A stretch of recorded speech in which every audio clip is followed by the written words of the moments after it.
Hi, my name's Keith Cooper of Northlight Images, and in this video I'm going to have a look at some initial results from testing the Fujifilm TS, well, 30mm TS lens for the GFX range of cameras, medium format cameras. This is a GFX 100S.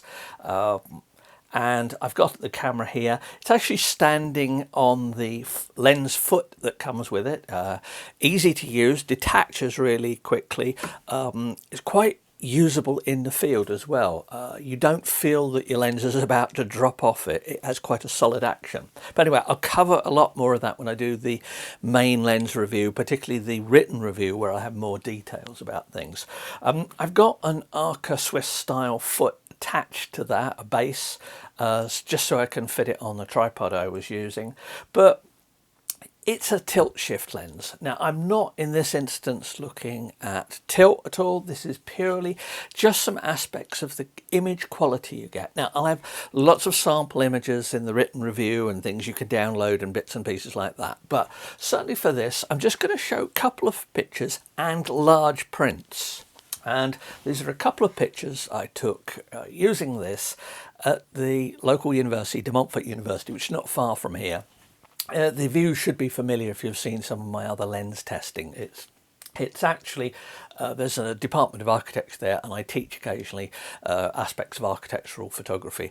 There's a photography department as well, but they don't seem interested in it, presumably because I've got no academic background in photography whatsoever, but that's another matter. Anyway, couple of photos. I went round. These are all taken at, both of these examples are taken f8. Now, I've noticed that this lens is, very good at f5.6. It's very good at f8. It's pretty good at f11. You might notice on a 100 megapixel sensor, although so it's a medium format sensor, you might notice a little bit of slight softening of detail because of diffraction, but it's not something to worry about. Or even f16.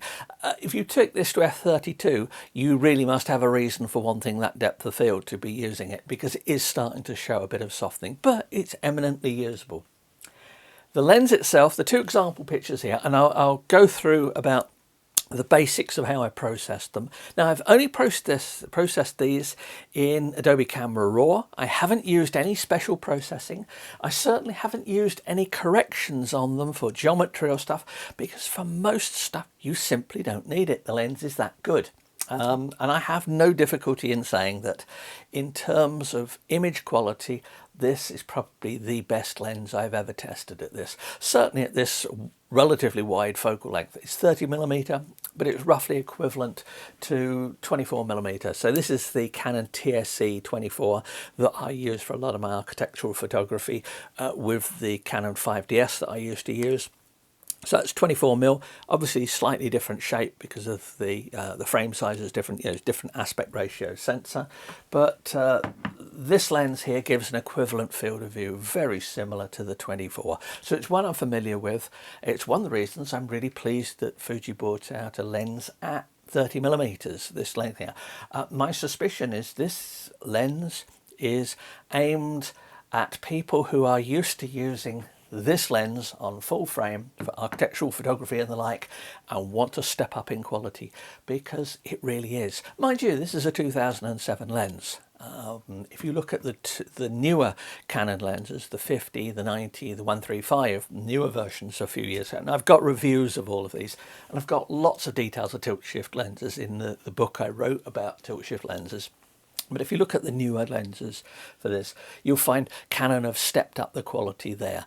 But they are longer focal lengths. They are not 24mm. Now, the TSC 17, which I also use, is another matter. I'll come back to that when I'm doing some comparisons for the main review as to why you might want to use various things.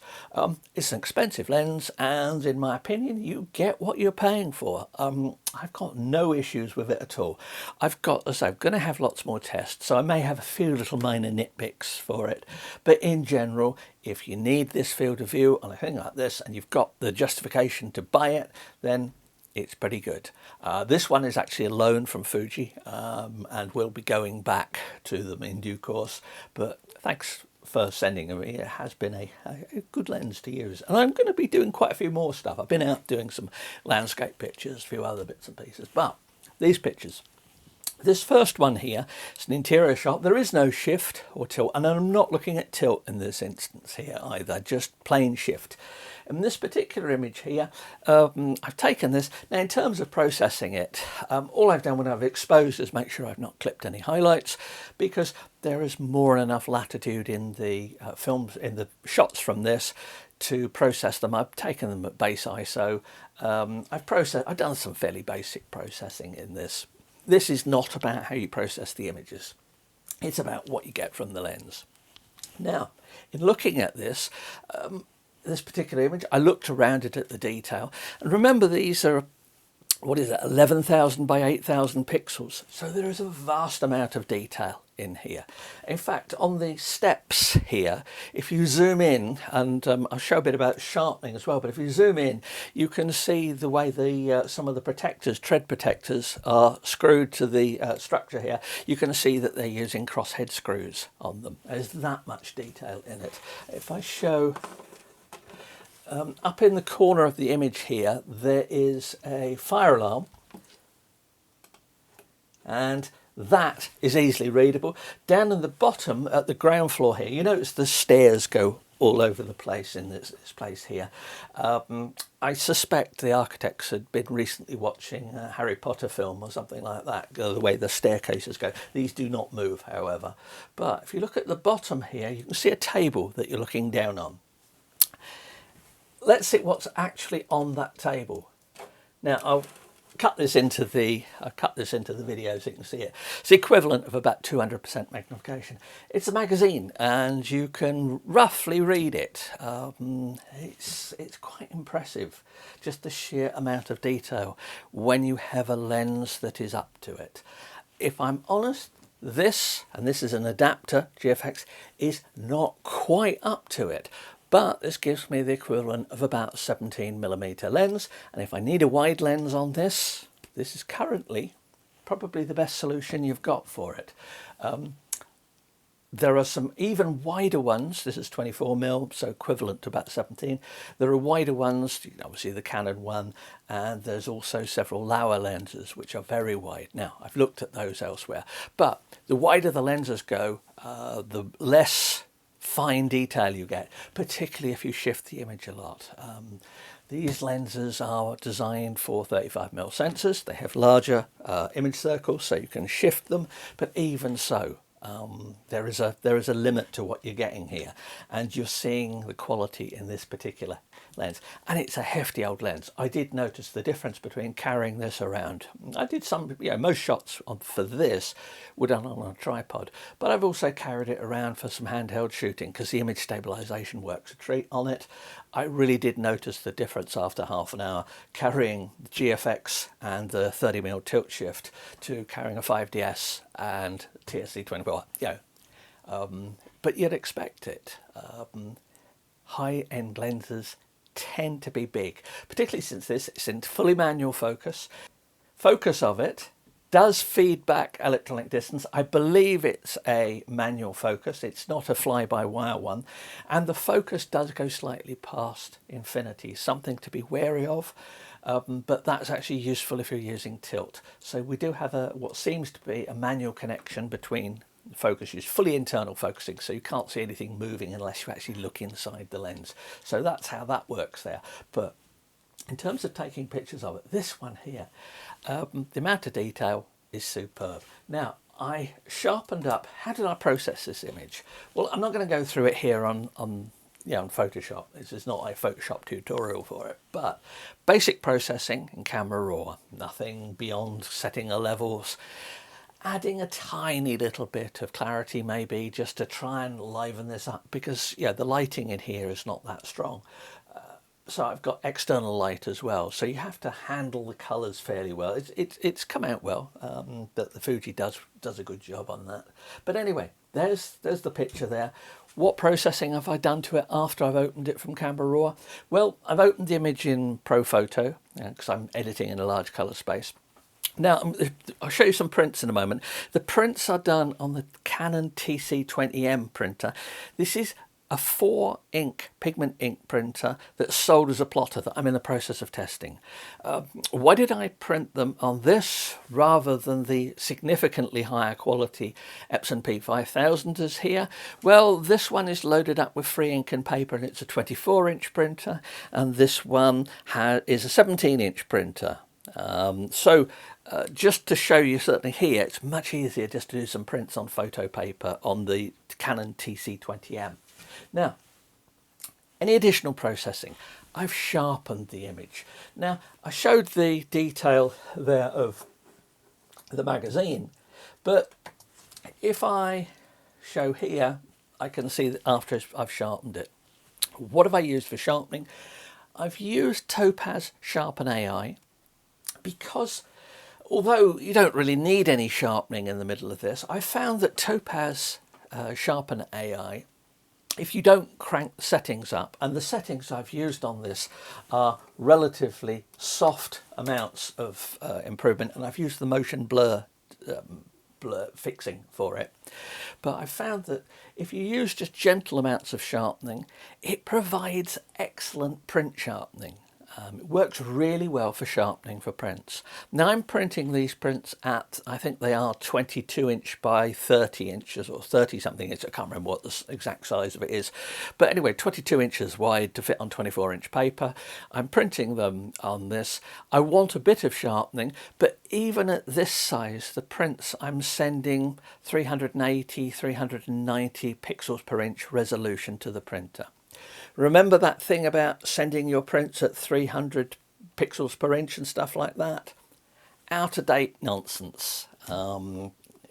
I've looked at printer drivers for modern printers, and the more real resolution you have, send it to the printer. It makes the prints better.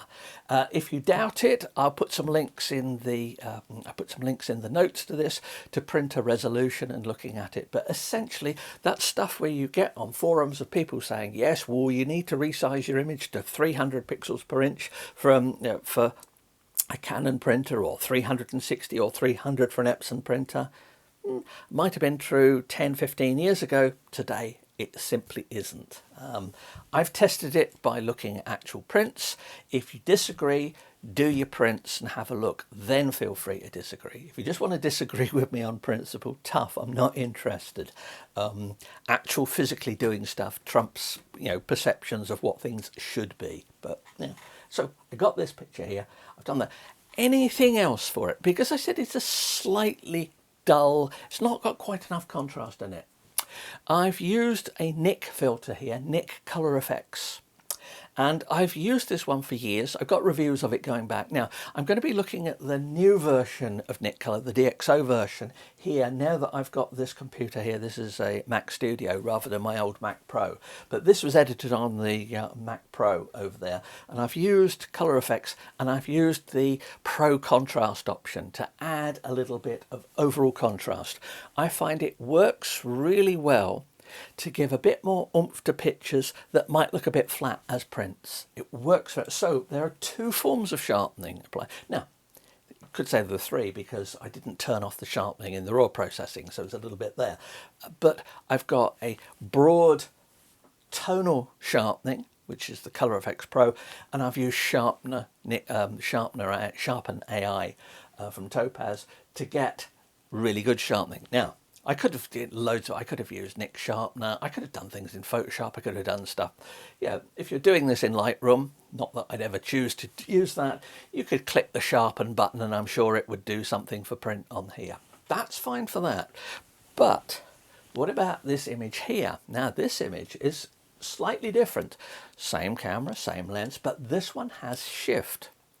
In this one, the camera is level, and I've shifted the lens upwards. Now, because of the way this works, if you're using the mount at the bottom here, you actually shift the camera downwards, so it reverses the movements. But it's the same thing. Having this foot on the bottom here allows you, and you'll notice I'm quite careful. I really don't want to drop it because it isn't mine. Having this foot on the bottom here makes it really easy to use on a tripod. As I've said before, I'd prefer if the foot went back a little further just to match the centre of gravity of the two of them, but I had no problems of movement or anything. But anyway, back to the actual picture here. Straightforward picture, but with the lens shifted upwards or the body shifted downwards. And I've got a picture here. Now, this one here, what can I see in it from if I'm being nitpicking and looking at detail? I can actually see an ever so slight curvature. There is a very small amount of barrel distortion in the lens, and it is minuscule. On most images, certainly images like this and things, you wouldn't notice it. I can see it on here because, well, I do architectural photography, and the edges of buildings and straight lines, I notice them in buildings. There's enough here that I can see it. I would say that most people looking at that picture will not see it. If other architectural, if I were to produce this and send it to a client and they were to use this particular image, other architectural photographers could look at it and go, look, he hasn't corrected the straightness quite right. I can see it. Congratulate yourself on that one because nobody else would spot it. It's the sort of thing that, you know, for a big image for a client, yes, I'll fix it. If it's obvious, I'll fix it. Most of the time it isn't. What have I got in this? And this is at quite a lot of shift because the camera's pointing just down here, so it's shifted up there. Not quite full shift. It's pretty close though, so we've got nearly 12 millimeters of shift. There is a little bit of shading in the corner here, but I'm not really bothered about that because, well, that actually, a little bit of vignetting at the top just draws your attention in. It's not enough to be a problem. If you're using C1 to process your images, then it does have, because there is EXIF data from this lens that tells you about the shift and the rotation of the lens, that allows for corrections at that. And I've seen images from this camera processed with Capture One, and you can see the difference in the correction. Now there are other ways around that, and I'll discuss this when I do the actual main review. But we've got this one here. There's a little bit of fall off at the top here because we're at full shift, 11 or 12 millimeters of shift. And so the camera's pointing, it's dead level, and the lens shifted up or camera shifted down, and that's it. Similar to the last one, the way I've processed this has been in Camera Raw. I've not done anything specific to it. I've tried to give, it was a hazy day, so I've tried to give the sky a little bit more blueness to it there in the bit of sky that's visible.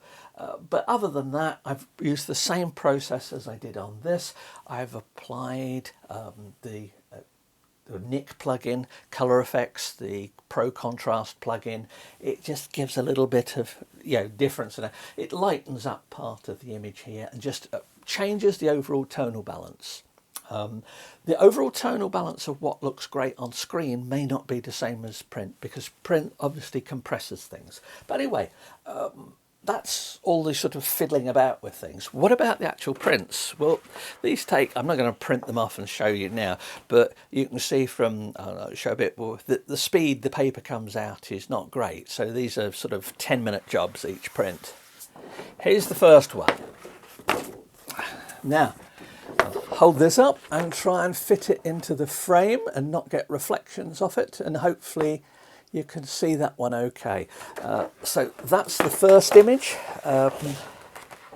What have I got? Well, there's some people sitting in here, and I can see one of them's reading a magazine. There's a magazine there, and I can read the title of the magazine even from here. Now, if I put stronger glasses on or make use of one of these, I can very easily read that. There's no noise in it. There's nothing. If I get a loop out, I can see it. But remember, this is a printer which is sold, Canon TC20M, that I'm testing here. It's a desktop machine as well. And this is a printer that is sold as a plotter. It's not sold as a photo printer at all. This is a paper from Dupli here in Leicester. I think it's a 250 gram luster, might be 260 gram, I can't remember the details, but it's a basic luster photo paper. And I can see a little bit of bronzing on it and things, but this is not a photo printer I'm using. I'm just making big prints. This is meant for posters and stuff, but it turns out you can use it and it works quite well. The fire alarm I mentioned earlier, you can see details there. All over the place you can see fine detail in the print. That's what 100 megapixel gives you. What about this image here? Well, here's another one I prepared earlier. Let's try and avoid too much reflection off it. Quite tricky with the lighting here, the way I've got set up. Hopefully you can see some aspects of the print there. That one also, there is phenomenal detail in it. Even in the shifted areas. Now this is something where with normal shift lens you expect starting to get a bit of softness in the corners when you shift like this. But if I look at the top here, there's sharp detail. This is after this has been sharpened as well. There's sharp detail in the window frames. There's some anti-bird mesh that's been put over the top of part of this one here. That's also clearly visible. I can see it clearly in this print. So what does that tell me about this lens? If you have the need for the quality, it is a superb lens. It's going to set you back nearly 4,000 quid, or or just under 4,000, 4,000 odd dollars, I think. But it's going to set you back a fair bit.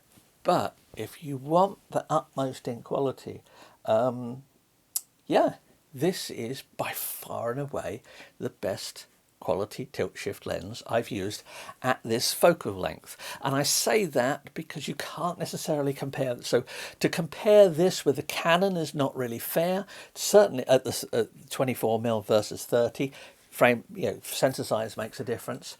To compare it with the 17, but if I look at the old Canon TSE-90, the original TSE-90 from 1992, if I look at that on the GFX via an adapter, the quality, or the field of view is obviously much less between 30mm here, 90mm there.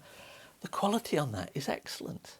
It's about focal length. So yeah, I will hopefully have a look at the much longer tilt shift lens as well that Fujifilm have brought in.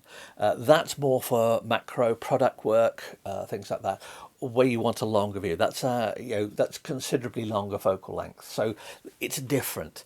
If you're going to be comparing lenses like this, compare like with like. Now you might say 30 versus 24, it's not the same, and that's true. I'm basing it on field of view. Am I happy with this lens? Yeah, it's an excellent lens, but yeah, you need a justification to get one. Anyway, if anyone's got any questions, please do let me know. I'm going to be including lots of these files and details in the main review when I do it, and I'll have lots more detail.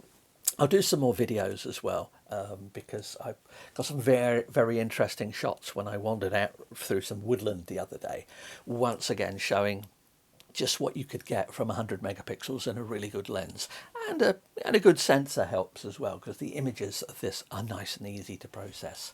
But there you have it.